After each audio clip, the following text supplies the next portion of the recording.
నానా, నేను ఒక అబ్బాయిని ప్రేమించాను. నాతో పాటు హౌస్ సర్జన్ చేస్తున్నాడు. తనొక అనాథ నాన్న. కులం, మతం ఇవేవి మనవి కావు, కానీ నన్ను బాగా చూసుకుంటాడు. పెళ్లికి కావలసింది 2 వ్యక్తులు కాదు, 2 కుటుంబాలు. 40 కుటుంబాలు కలిసి బ్రతుకుతున్న గ్రామంలో గౌరవంగా బతుకుతున్నాం. 4 వేలెత్తి చూపేలా మేం బ్రతకలేం. అంటే కులాంతర వివాహం చేశానన్న నిందకన్నా కూతురు లేచిపోయిందన్నదే భరించగలను.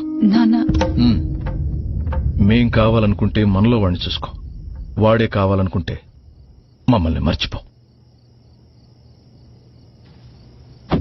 ధనమంటే సంపాదించుకోవచ్చు, గుణమంటే మార్చుకోవచ్చు, కానీ మార్చుకోలేని దాని గురించి మాట్లాడుతున్నారు నాన్న మీరు.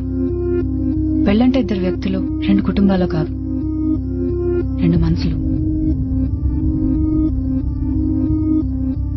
20 ఏళ్లు పెంచారు కదా అని 50 ఏళ్లు ఏడుస్తూ కూర్చోలేను. అంటే